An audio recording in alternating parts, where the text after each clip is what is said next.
Hello, we're here at the 2013 London International Wine Fair at Excel.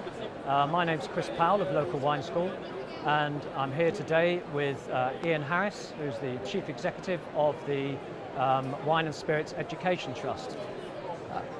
So thanks for joining us, Ian, and could you just tell us a bit about your organisation and what it does? Yeah, I mean the WSET was founded in 1969, so we've been around for 44 years, and we run qualifications. We're an awarding body accredited by the UK government, and since 1990 more and more students have taken our qualifications in markets outside the UK.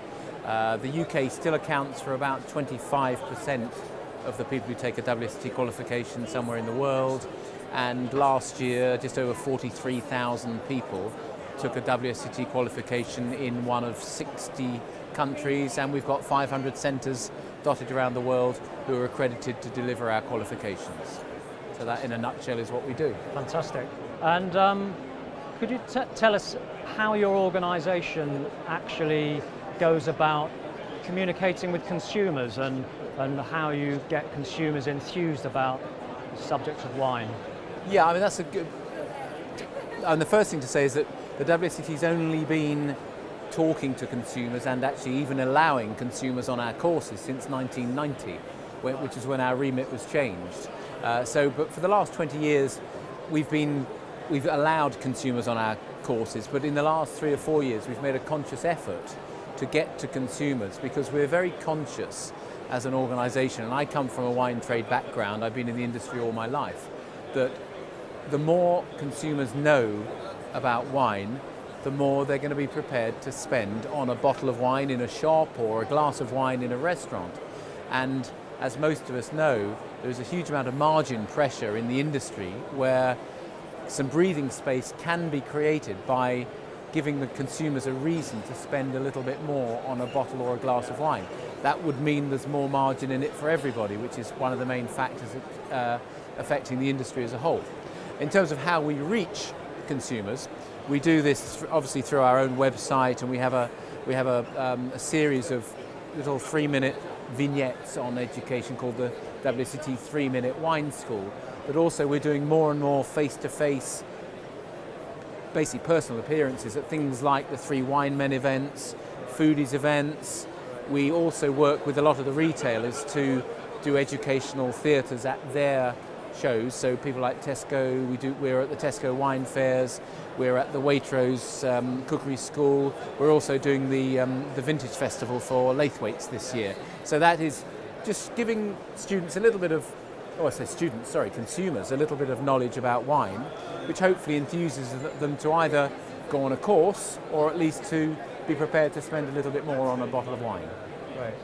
And do you think, what do you think the UK wine trade could do better in the way it talks to consumers, or doesn't talk to them? Well, maybe? yes, I think maybe your point at the end is more appropriate in that I think everybody thinks they're talking to the consumers, but given that 75% of the wine bought in the off-trade is in a supermarket where there is nobody to talk to physically, you're looking at other methods such as social media, such as online, such as shelf talkers. Obviously, as someone who's heading up the WSET, which is the biggest organisation in the world doing what it's doing, i.e. facilitating education through providers such as Local Wine School, for example, it's in our interest to make sure that education is at the forefront of what every member of the trade, whether it's a retailer or whether it's a restaurant, is doing. And if you take, without mentioning too many names, a company like Majestic, they hand sell.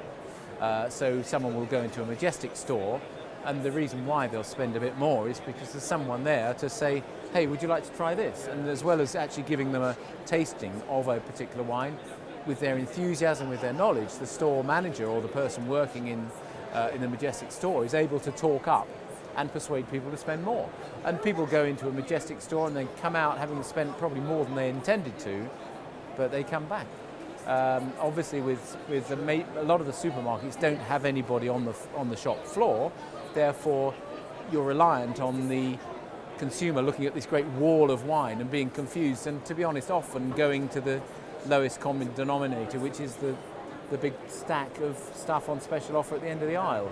So I think if we as an industry want people to spend more money, you've got to give them a reason to spend more money. And that, obviously, from my perspective, education must play a big part. But anything in store that gives the consumer a little bit more information, whether it's something that's web-based in the store, whether it's more information on shelf talkers, even leaflets. So I think it's not a difficult job to talk to the consumer. It's something that is often people pretend they're doing it when they're not really doing so. So I mean, my advice, hand selling is ideal, but that doesn't work for every trade sector. But it certainly works in the on-premise and it works in the specialist sector. So, and that's achieved through having educated staff.